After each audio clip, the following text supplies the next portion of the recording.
3 years ago, I was making about $5,000 a month working a regular job. Not broke, but capped. No leverage, no upside, no real path forward. I didn't grow with money, I didn't buy any property, I didn't take out a mortgage. What I figured out instead was how to control cash flowing properties without owning them. Today, I operate 186 Airbnb units across multiple markets, and this business generates between $500K and $1 million plus per month and is fully systemized. I'm not telling you that to impress you. I'm telling you because this video isn't about hype or tactics. It's about how to think about Airbnb the right way so you can launch your first profitable unit without guessing, over-risking, or buying property. You're probably thinking you need to own property, live near a beach, or have $100,000 sitting in the bank. You don't need any of that. I didn't either. In this video, I'm going to walk you through exactly how to pick the right market, find the right property, run the numbers to confirm it works, and fund the whole thing without touching your savings, step by step. Let's break it down. Most people think you need to buy property to make money in real estate. But here's the thing, that's actually the slowest way to build real wealth. There's a completely different approach that most beginners don't even know about. Airbnb Arbitrage is simple. You rent a property you don't own. You furnish it, you list on Airbnb, and you keep the difference between what you pay in rent and what you make from nightly bookings. That's it. That's the whole business. You're not buying anything. You're not taking out a mortgage. You're not waiting 30 years for appreciation. You're just controlling a property and generating cash flow from day one. But why would you do this instead of buying property? Because buying property requires massive upfront capital. It takes forever to make money. Let me show you the difference with real numbers. Say you have $103,500 to invest. Here's what happens when you buy a traditional rental property. You buy a $450,000 house. You put down $90,000. Closing costs are another $13,500. That's $103,500 all in just to get started. Your monthly mortgage is about $2,570. Your monthly rent is about $2,920. So your monthly profit is $350. Do the math. $350 a month means you make $4,200 a year. To get your $103,500 back, it takes 24 and a half years. That's assuming nothing breaks, nobody stops paying rent, and you don't have any vacancies. Now, here's what happens with the same $103,500 using arbitrage. Let me use my first deal as an example. I spent $35,000 to get into 5 apartment units, about $7,000 per unit to furnish and set up. Each unit netted me on average $1,000 to $1,500 a month. So for my $35,000, I was generating anywhere from $5,000 to $7,500 every single month.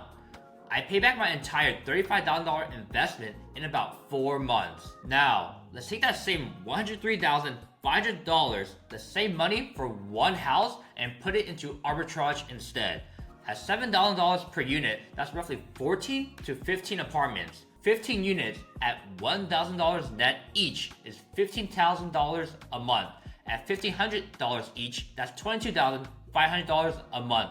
You pay back everything in about 7 months or less. Compare that to buying $350 a month, 24 and a half years just to break even. Same capital, completely different outcome. That's why arbitrage is a better starting vehicle. You get your money back fast. You build momentum, you prove the model works. Then, once you have cash flow, you can buy a property if you want to. But most people don't realize this comparison. They think buying is the only way, but it's not. Arbitrage is way faster, cheaper, and way more profitable. Here's where most people get stuck before they even start. They try to find a perfect city. They research for weeks. They overthink it. They don't take action, and that's a trap. And I want you to get out of it fast. The reality is any market can work. Urban, suburban, vacation, or college town. If there's demand, there's opportunity. What creates demand? Hospitals, colleges, military bases, national parks, sports teams, event centers, corporate offices, convention centers. The more of these a city has, the better. You get business travelers, families in town for events, medical patients from out of state, contractors on long projects. That's year-round demand. Not just summer, not just holidays, all year. And here's something most people don't think about. You don't have to be in the big city to benefit from all that demand. Urban cities pull demand into their suburbs too. Dallas is a very, very good example. Big metro, lots of things going on. The suburbs around it, like Frisco and Plano, also have strong demand because they're all pulling from the same demand pool. Suburbs usually have less competition too.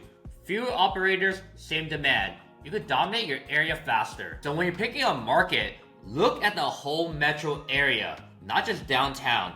Where are the companies growing? Where is new construction happening? Where are people moving? That's where the opportunity is. But before you commit to any market, you need to verify two things first. First, does the city allow short-term rentals? Some cities have heavy restrictions or outright bans in certain areas. Google the city name plus short-term rental regulations and go straight to the official city website. Not a blog, not a Reddit post, the actual city ordinance. Second, do a quick check on AirDNA. I make sure there is a good amount of active listings in the market. I also double check the supply growth over the last 3 years. I like seeing steady or minimal growth compared to a huge influx of supply very, very quickly. You never want supply to grow faster than demand. If the regulations are a hard no, move on. There are hundreds of markets. You don't want to operate illegally. Okay, so you picked your market. Now you need to know exactly which areas in that market have the most demand. Not every neighborhood performs the same. In any city, there are specific pockets that outperform the rest. Higher occupancy, higher nightly rates. And there are zip codes in the same city that barely get any bookings. Same city, completely different result. So how do you find the right pocket? Think about how McDonald's picks a location. They spend millions on market research. They study traffic, foot traffic, everything. Then they pick the best spot. And what does Burger King do? They open up a store right across the street because they know McDonald's already did the work. That's exactly what we're doing. Find the top performing properties in your target market. Use them as your roadmap. Find a similar unit in that same area. Set up the way they did, then make it better. Better design, better amenities, better guest experience, and you'll outcompete them. So let me show you how I find those top performers. Now that you have your market, you want to go on AirDNA to research which areas of the market actually make money, because not every neighborhood is going to be the same. Of course, some areas have more traffic than the others, closer to attractions, closer to airports, you name it. So also you don't want to reach out to everywhere. So go on AirDNA, and for this example, I'm going to Arlington, Virginia. So this right now with no filters is pretty much showing every single listing in the market, whether it's a apartment, a house, a single room, a shared room, you name it, it's pretty much all in here. But we also don't want to look at every single data or listing on here, because we want to figure out a way to find which data is the most accurate and for our type of property that we're looking at, whether it's a house or apartment. All right, so what you want to do now is go on all filters right here, click on all filters. See, right now it's all bedroom count, all bathroom counts, all listing types. Of course, I want to look at entire place only. Not look interested in private room or shared room. For this example, I'm looking at apartments only. So click on apartment, and I'll just leave the bedroom count for now. And then if I scroll down, you see the review count. So you only want to look at listings with 20 plus reviews and days available, 271 days plus. And the reason is because we only want to look at listings that have been live or active for pretty much almost a year or longer. So pretty much about 9 months plus, because they've been through a high season and a low season. So the data is pretty accurate and not skewed. We don't want to look at any new listings within the last 2 months, 3 months, or even 6 months, because they may only have went through like a high season, and that number will be very, very skewed, and you don't know how well or bad they'll perform during the slow season. And also, generally, if you are hosting for pretty much 9 months plus, you should generally have about 20 plus reviews. That just helps us filter out all the data. So we are only looking at, like I said, properties or listings that are doing really well and they have been hosting for pretty much almost 1 year. All right, so if I click on this apply, now all the purple dots right here will be pretty much cut in like maybe half or even way more depending on your market. So now this is only the properties that we only want to look at right here. And we want to change this to, instead of revenue, do revenue potential, because if the property is only live for say 340 days, it'll have a revenue potential of what it made in 340 days, but obviously for the year, it'll be a little bit higher. So we have to do revenue potential for the whole entire year.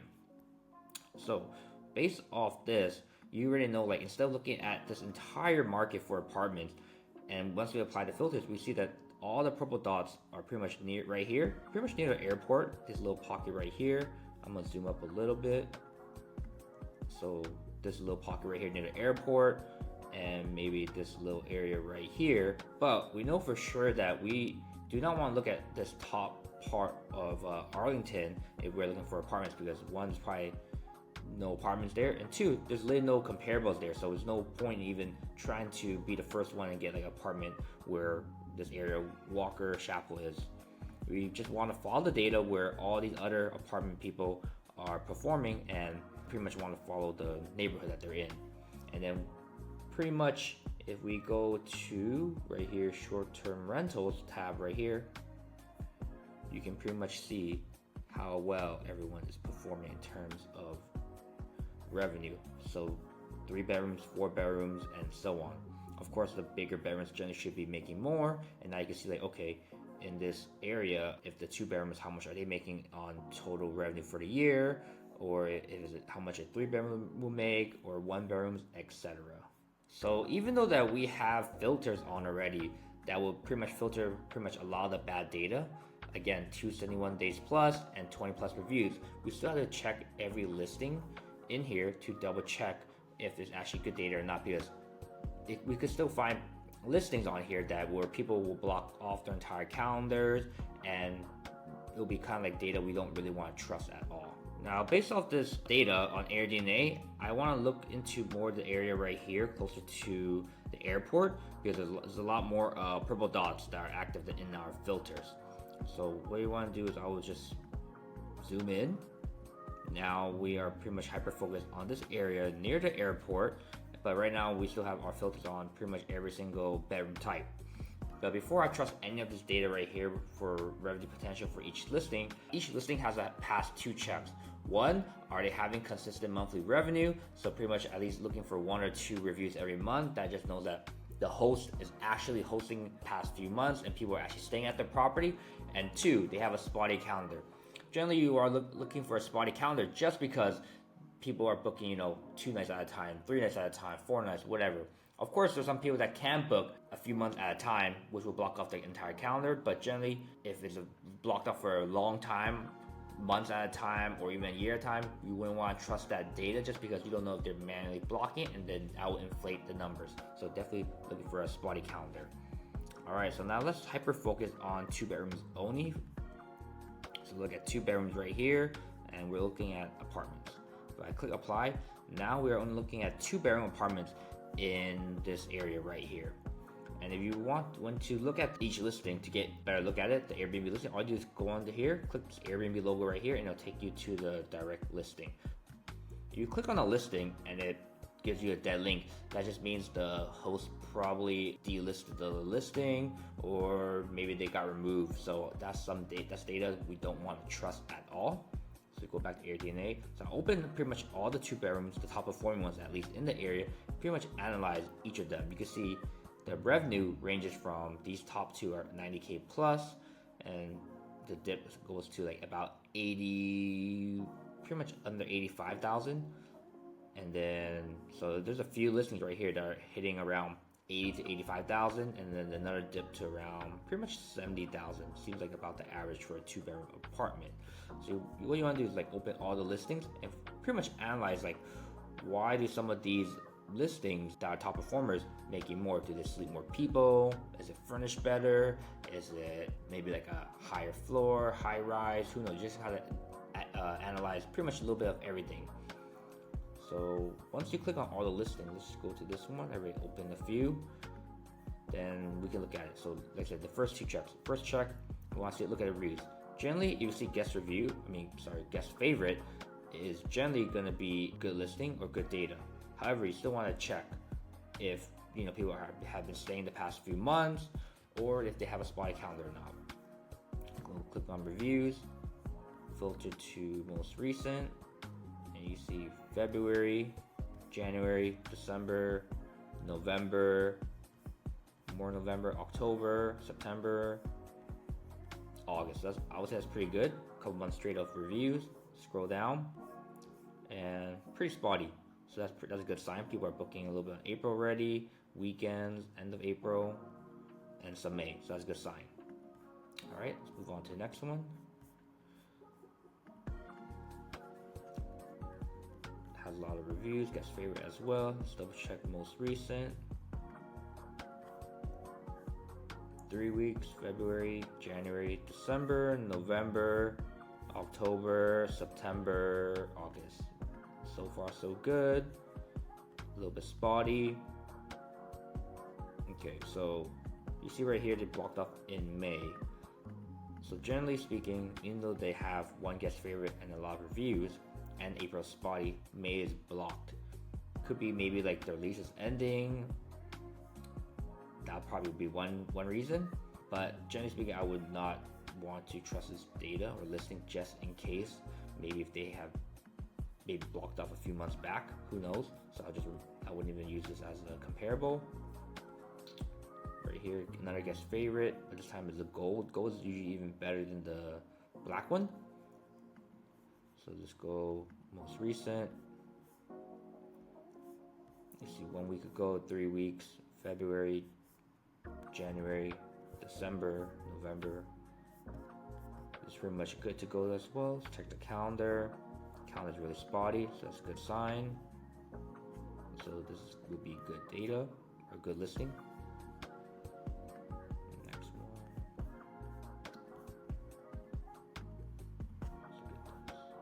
February, January, December. This one passes all the checks so far as well. Very spotty April. Okay, but after May is blocked off. So just be safe. I would not use this as a good data or good comparable. And this one, oh, already you see the calendar's already blocked, so I'm not even gonna look at it. So calendar's a little bit spotty right here. Okay, guest favorite, so that's a good sign. And notice that this host, literally 5 days ago, so it's pretty good. 1 week, 3 weeks, past few months, looks good. You see this host, Julie. So generally, if you see multiple listings by one host, generally every listing that they have in this area market would be considered good data, just because it looks like they're hosting multiple units at once. So I hope you get the idea. Spotty April, May. Look at this review. 3 weeks. It's even better now that you see that the host is responding to reviews, so that means they're pretty active and I would say professional host. November. Yeah, so generally that's how you would figure out, okay, which comp sets to keep and use that as a comparable. Now, after you find a few listings that you want to keep as comparable because they pass those 2 checks, what you want to do is you want to look at the photos of the actual listing. Like, what do they actually have? The design, is it a high floor, low floor, penthouse? Do they have amenities? So you just briefly look at all the photos and you pretty much take notes of everything from the listing. Literally anything you could think of, you would just want to write it down so you can know if there's any differences between this listing and another one. So then take out obviously this top, let's go like the top performing one. You can see, figure out like why this one's performing way higher than others at maybe around 91,000, and maybe just based off that you take notes like, oh, how many guests are sleeping, how many beds. Looks like a kind of higher rise apartment. The design wise is not too bad. And then the unit itself, it's modern or newer. Just take a mental note. Pretty much everything.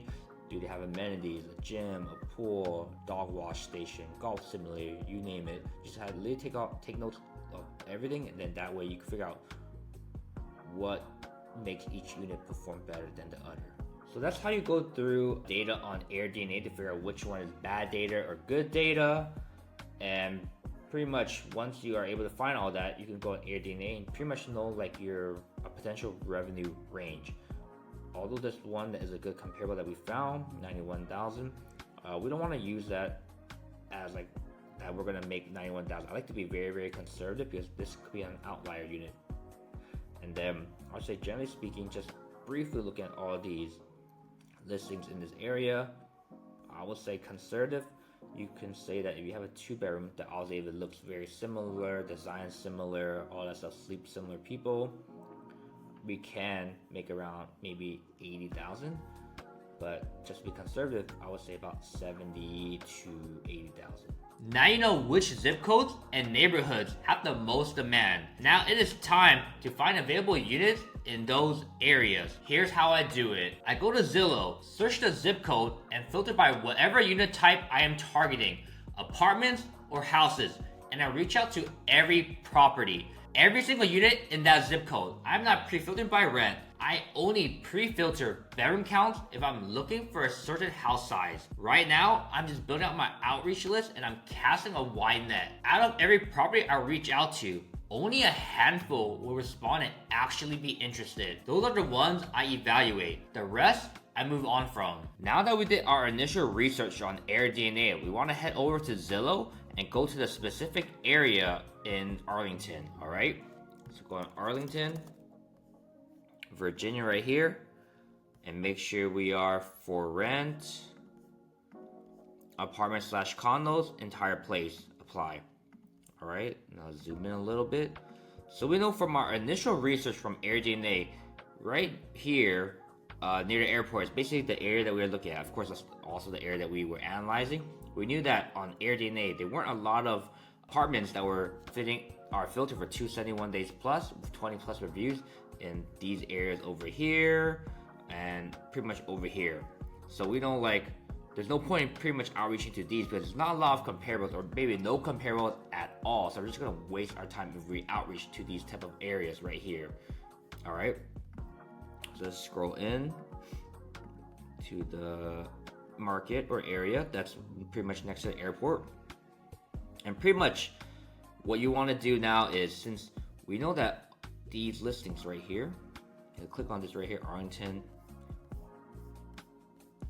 it's pretty much right here. You kind of know the area near, looks like something called Pentagon City.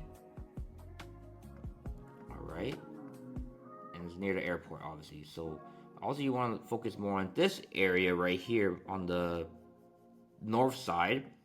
Of course, maybe there could be some apartments on the south side that could be similar comparable, but it looks like also this top performing one is right here. Look at this next listing, scroll down. And you can also find a location on AirDNA as well, but you have the Airbnb listing, you click on it, similar, very on the closer side to Pentagon City, not on this like bottom south side right here. All right, and this listing as well, they're all by the same host, so we kind of know that it is in the general same area. Yep, Pentagon City. We want to look pretty much in more so this area. I'm not saying not to reach out on the bottom apartments down here, but we want to focus on this area. So we want to reach out to every single apartment complex in this pretty much vicinity. And we know that if the apartment is more of a high rise or they have higher level floors, we generally want to focus on that, even though the rent may be a little bit more expensive. So now we know, like I said, the area. Pretty much we want to create an entire list and reach out to every single apartment here. And then once we are able to get some type of warm lead, warm yes, or a warm conversation, then that's when we dissect it even more to figure out if that actual property or apartment complex actually fits our criteria and fits our numbers. So once we reach out to every single landlord and property in this vicinity and area, if apartment complex or someone's actually interested, we have to do some quick math before we do a deep analysis. And what I mean by quick math is that if someone's interested, this is a very quick way to figure out if the property is even worth doing a deep dive and a deeper analysis to make sure it makes money or not. All right, so let's look back at the 3 comparables that we found earlier. This listing right here, this listing, and this listing. All right, so if you scroll back to AirDNA, the top listing is making $91,400. The other comparable we have is $84,200, and this third one is 72,100. All right, and pretty much the reason why this one is making more than the other two is because I would say the photos are brighter, the design's a little bit better. Although it's the same host, maybe this building itself is just better. It's more modern in terms of like the furnishing of the actual apartment. And you look at the by the windows, it's kind of like in a way like a high rise. It's like pretty high up there. It's not like a third floor, fourth floor. It actually has a pretty nice big balcony and a pretty nice view, I guess. Because like it's not like I said, it's more on the higher floor basically. All right. If you look at the other listings, click on this one right here. Like even though this product is still nice, you look at the photos, it's a little bit darker. Design is still good though, but just photos are darker, and also the kitchen right here is a little bit older than the previous listing that we just looked at. And scroll down even more. You look at the balcony as well. It's not as high as the other listing. It's still probably decently high, but it's not as high as the other one. You can tell a little bit more. You can see the ground level even more.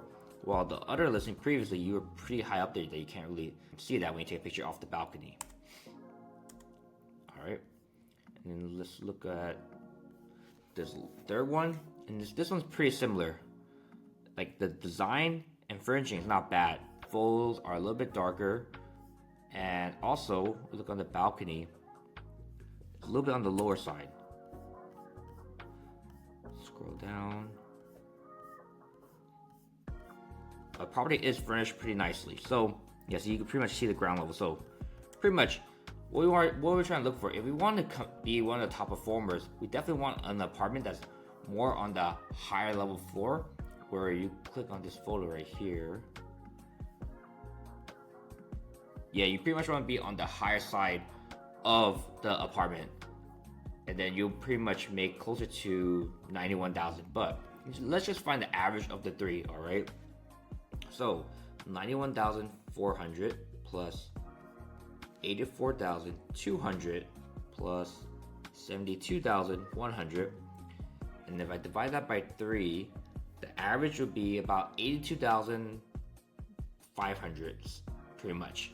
And if I to do quick math, you want to divide this number by 12 to get the revenue per month. So that's about $6,880.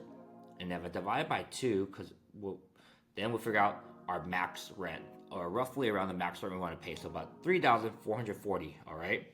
So if we get a warm lead or a hot lead in this area, and for a 2-bedroom, and it rents about 3,440, give or take. That's how we do quick math if it meets a 2x rule.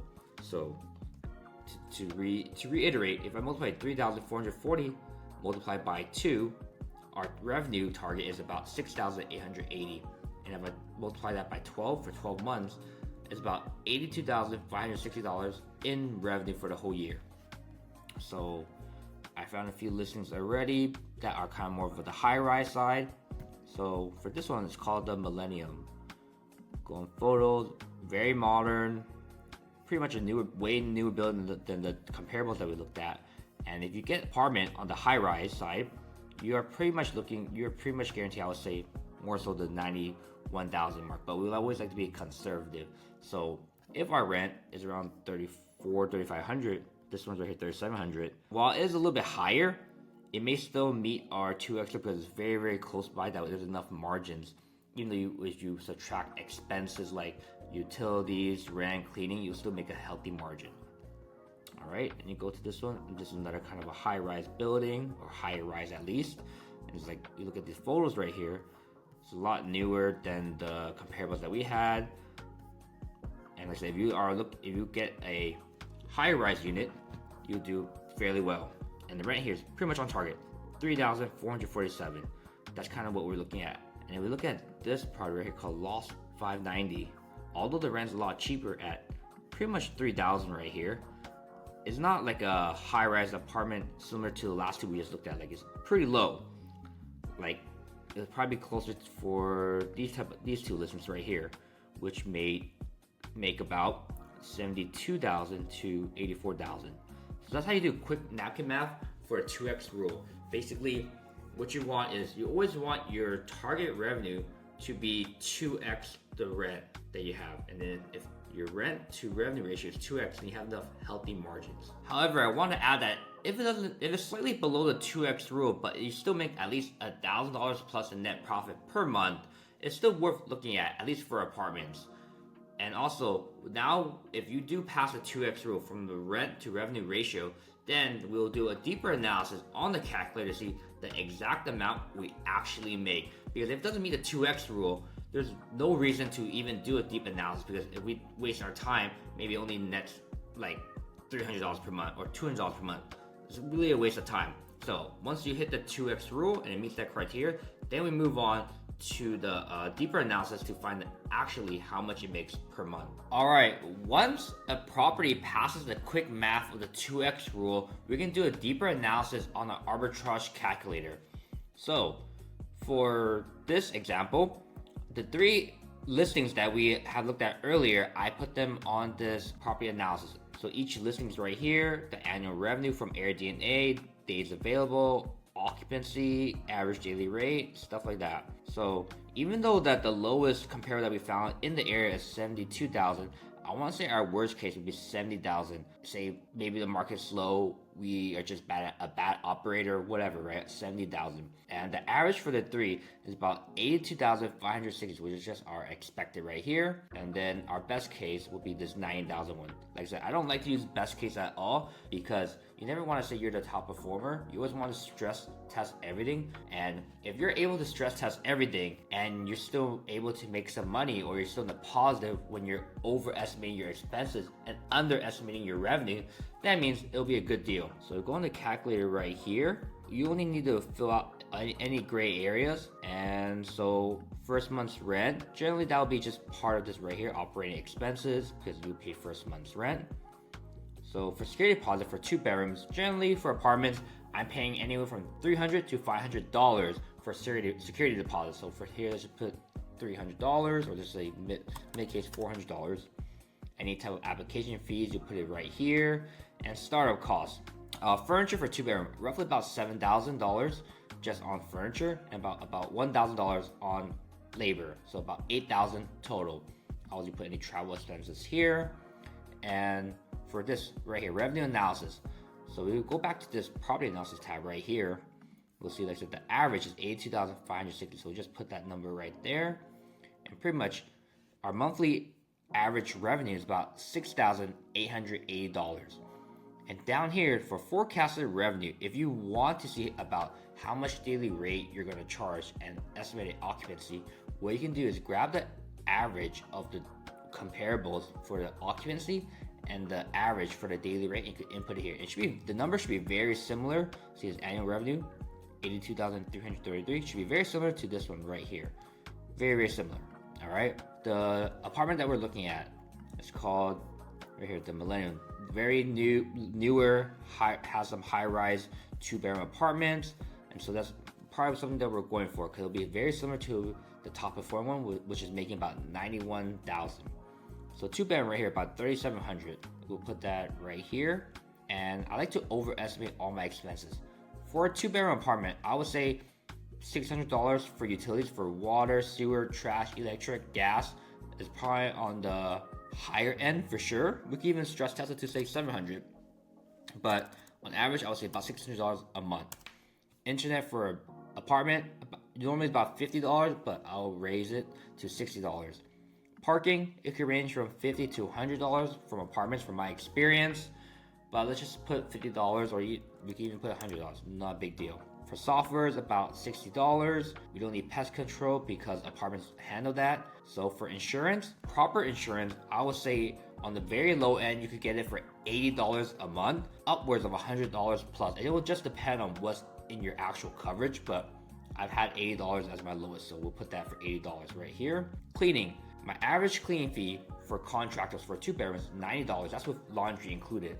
So $90, and then about 6 cleanings per month. So 6 times 90, about $540 in cleaning per month. And then for any consumables, maybe about $20 to $50, it would just range. You will kind of have to estimate that yourself. And any reserve, maybe for damages, maintenance, whatever. Like I said, I always want to overestimate my expenses. So if I overestimate and I'm still making money or something that I'm happy with, that means I'm stress testing everything and I'll be happy with the results. So basically, after all these expenses, we will leave $0 for concessions at the moment. We are expected to make about almost $1,700 a month in net profit per month after all expenses, and then or about $20,000 per year. So if I scroll more on the right, our payback period is about 5 months on average if we are averaging that much per month. So the payback are $8,400 right here. Like, of course, we didn't add any travel or anything else, but just based off these numbers, we will break even in about 5 months if we make this on average, okay? And maybe let's stress test this even more. Let's just say we only make $75,000 per year. We're still in the positive. We still make about $1,000 per month. And now they changed our payback period is 8 months, which is still good for any type of business. So like I said, I'm stress testing a lot, but maybe this apartment, since it is a lot newer, a lot more modern, and maybe there's since we get a very high floor, and say we hit, let's just say 90,000, which is the best case scenario. Now we're almost making $2,300 per month, or almost pretty much $27,500 off one unit. So we get multiple units in the building for 2 bedrooms. We could easily get a lot of cash flow from this. And usually for apartments, they give rent concessions, right? So say we get 1 month free. I put $3,700 here for rent concession, and then now for the first year, we make $31,180. Of course, we had to minus our initial startup costs, but that's what will cash flow the first year. Like I said, minus the startup costs. And then our payback period could be 3 to 4 months, which is really, really good for this deal. But also this best case scenario. So let's just go back down to 82560, which is our average case. And now pretty much a payback period of 4 to 5 months, which is very, very good. Maybe we get 8 weeks free, which is 2 months. And that's pretty normal. On average, I've been able to get all my deals about 8 to 10 weeks free on average. I've never settled for anything less, maybe because I did a lot of bulk deals, but on average, I've been getting 8 to 10 weeks free. So if I change this to 2 months of rent concession, that would be $7,400. And now you could pretty much break even in less than 4 months. So like that, this is me stress testing everything. I always like to go more worst case, average case. I never really like to look at best case. Always want to overestimate my expenses. And if I'm still in the positive or green, I know that this deal will work out long term no matter what. Even if it's like a very down year, maybe I mess up on operations, whatever, because I know I'll never lose money. Real quick before we move on, I want to talk about apartments versus houses. Apartments make less money per unit. That's just the reality, but it's less upfront cost and faster to scale. Most apartment complexes are newer, well-maintained, and come with amenities. That is a selling point for guests. And here's a big one. Apartment complexes will often give you multiple units in one deal. One conversation, one landlord. 5, 10, 15, 20 units. That is how you stack income quickly. On top of that, many complexes offer rent concessions.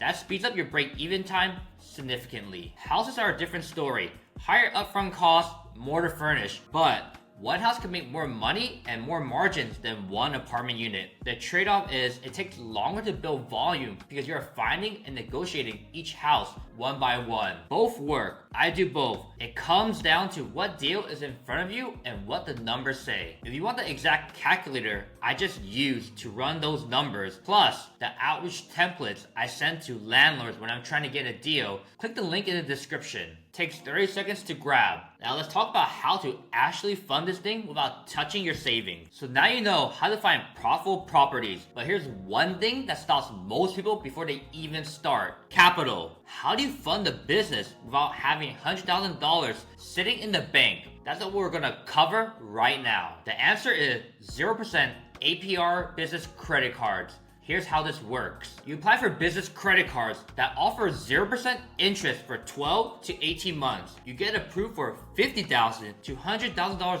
plus, depending on your credit. Use that money to fund your first property, deposits, furnishing, setup costs. Then you have 12 to 18 months to pay it off using the cash flow from that property. Here's the key thing. You don't have to pay off the full balance every month. You just pay the minimum balance. Then, when the 0% period is about to be over, or when you have cash, you pay off the card. Example, you get a $20,000 credit card. You use it to furnish and set up your first unit. Your unit generates on average $3,000 a month in profit. In about 7 months, you could pay off the card completely. That's how you scale without personal capital. You're using the bank's money, not yours. But here's what most people don't know. How do you actually get approved for this? What are the requirements? And how much can you actually get? First, you need an LLC and an EIN.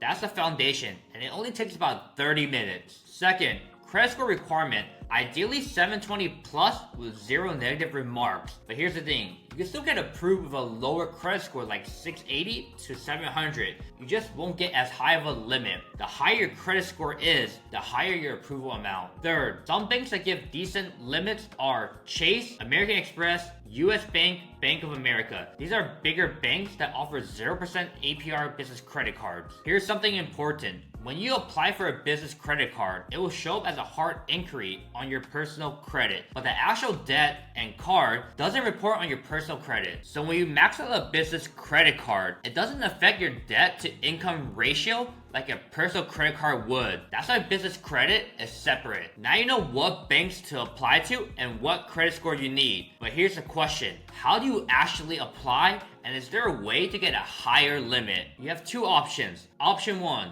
apply online. It's straightforward. You fill out the application, they pull your credit, and you get approved or denied. It can be instant, take a few days, or up to a week. Option 2, work with a relationship manager at the bank. A relationship manager is someone higher up who can help push your application with the underwriting team. They can often get you a higher limit than if you just applied online. If you already have a personal relationship with a bank, like you have a checking account there, start there. Apply with that bank first, either online or through a relationship manager. Generally, you get a higher limit because you already have a relationship with them. Then you can apply to other banks. So the foundation is LLC, EIN, apply to banks, get approved for 0% credit. That's your funding strategy. Simple and effective, and it doesn't drain your personal finances. Here's a key thing to understand. Funding is a tool to execute your strategy. It's not the strategy itself. The strategy is to build cash flow first, then use that cash flow to build wealth. You're not trying to get rich off credit cards. You're using them to fund your business, then paying them off for your business profits. That's the difference between smart leverage and debt. You've got your funding locked in. You know what property you want. Now comes the part most people have no idea how to handle. Convincing a landlord to actually say yes to an Airbnb operator. How do you do that? The key is positioning. You're not asking a landlord for a favor. You're offering them a solution. Landlords want reliable tenants, consistent rent, someone who takes care of their property, and 0 vacancy. You solve all those problems. When you reach out, position yourself as a solution. Say I'm looking to lease a property long-term for corporate housing. I'll sign a 3 to 5 year lease, pay rent on time every month, and maintain the property professionally. You get guaranteed rent with 0 vacancies. Here's why this works. Your business depends on the property being in great condition. So you maintain it like it's your own. You become the ideal tenant. Stable, reliable, invest in the property success. That solves every landlord's problem. But how do you actually find landlords, and how many do you need to contact? You already know your target zip codes from your market research. Now you systematically reach out to every property in those areas. You can find properties on Zillow, apartments.com, or property manager websites. Always try to reach the owners directly. If you can't, reach someone in charge. Avoid leasing agents because they might relay your message wrong and you lose control of your pitch. Here's the reality. You're looking at a numbers game. Expect to contact 50 to 100 properties to get a few solid yeses. Realistically, 50 to 100 contacts gets you one good deal. But here's a key mindset. You're not trying to convince every landlord. You're filtering for the ones who are motivated and aligned with what you're offering. Those are the easy ones to work with. They become long-term partners, they refer you to other properties, and your network builds up over time. And when landlords say no, don't take it personally. It's a numbers game. Move on and keep going.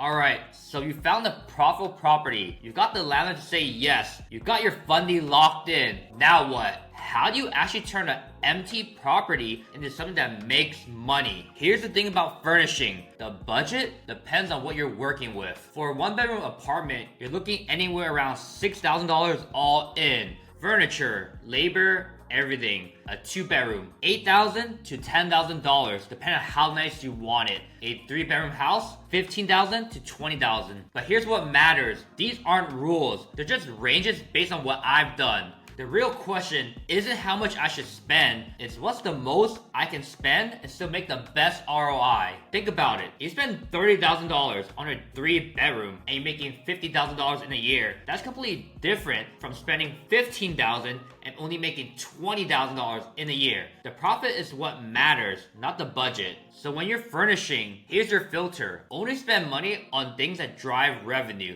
not things that look nice, things that make money. For every single purchase, ask yourself, will this increase bookings or let me charge more? If the answer is no, don't buy it. So what are you actually buying? What amenities matter? For apartments, you're limited on what you can add, but here's what works. Hot tubs, game rooms, pool tables, string lights, entertainment like board games, card games. People book for these. For houses, your biggest advantage is the backyard. A nice backyard separates you from every other property in the market. Games, outdoor space, amenities. That's what people want. If your backyard is plain or doesn't exist, you're just another place to sleep. That's not a moneymaker. Don't forget the small stuff either. iPhone chargers, cables, slippers, robes. Low cost, but high impact. People notice these things and leave better reviews. The bottom line is, spend on experiences people actually want, not luxury items that look good, but don't drive any bookings. Now, furnishing and setting up a property sounds like it takes forever. How long are we really talking? Honestly, it's faster than you think. For an apartment,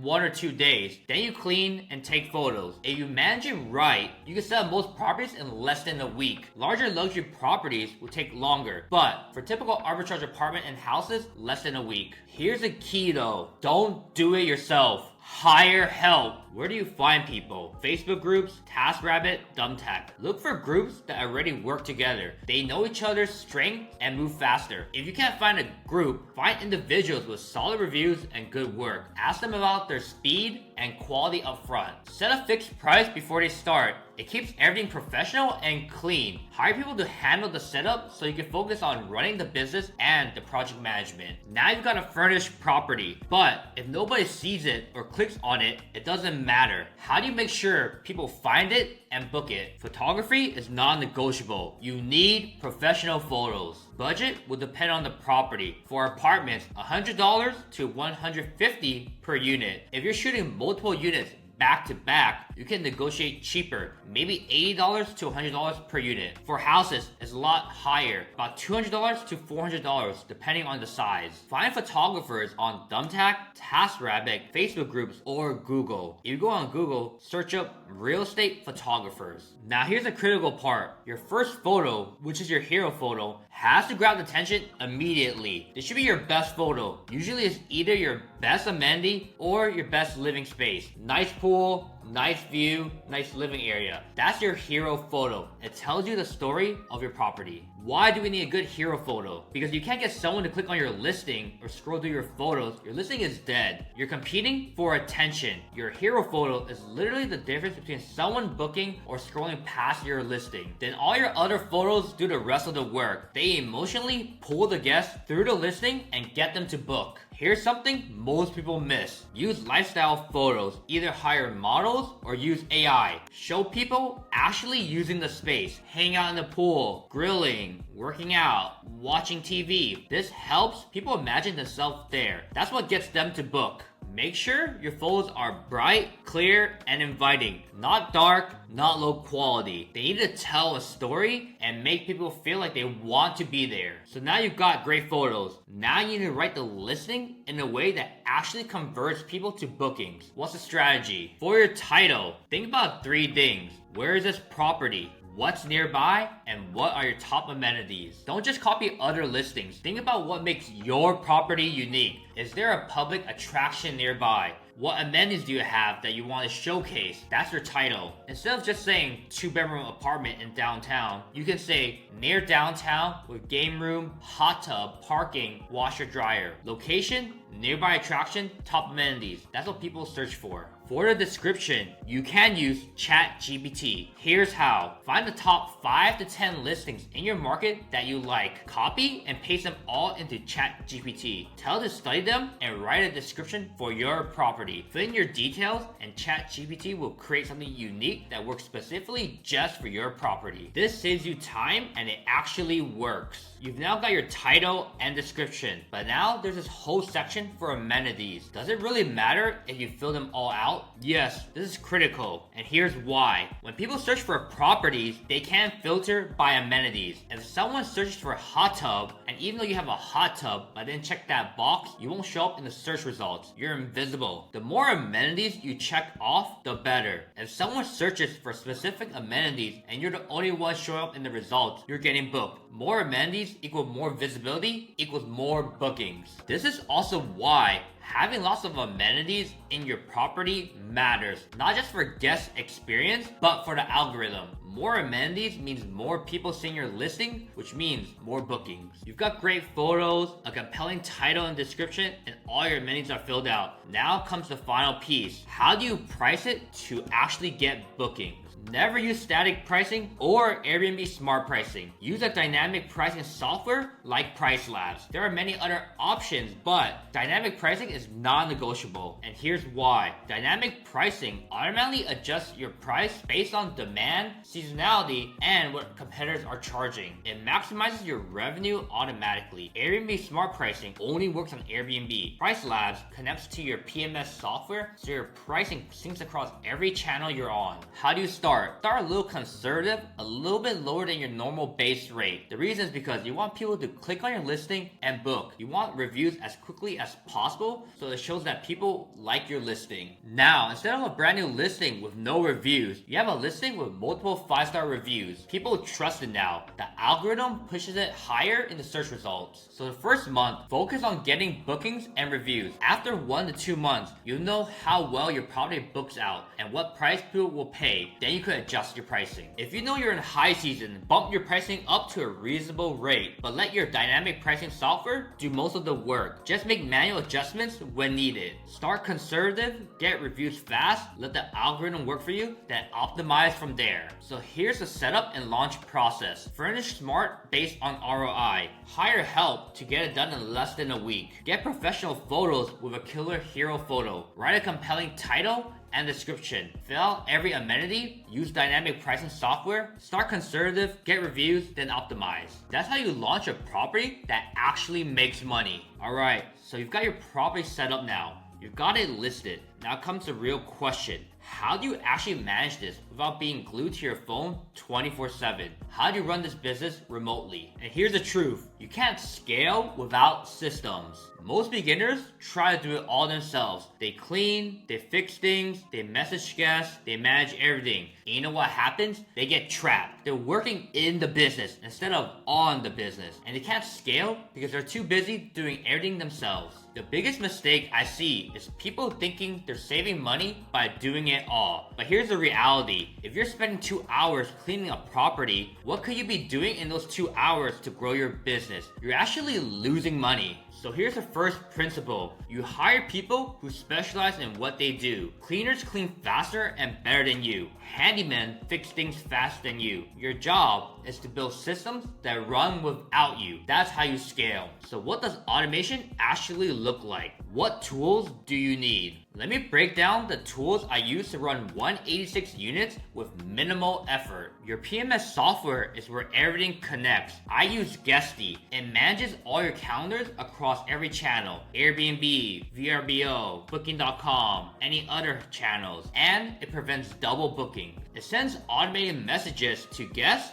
and coordinates cleaning between guests. It syncs with your dynamic pricing software so your pricing updates across every channel automatically. For smart locks, I use Slodge Encode. Every guest gets a unique code for their reservation and the lock automatically generates it. The guest checks in with their code and after checkout, the code expires. You never have to manually change the code or give out keys. Everything is automated through your PMS software. For noise monitoring, I use Minute. It's a decibel monitor that tracks noise levels. If guests are too loud, it sends an automated message telling them to quiet down. It also has smoke detection, so you know if guests are smoking. Everything connects to your PMS software and gets tracked automatically. For security, I use Ring cameras. They have outdoor cameras with rechargeable batteries and easy setup. You can see who's coming and going, record everything for liability, and it protects your property. For dynamic pricing, I use Price Labs. It syncs with Guesty, so your pricing updates across all channels in real time.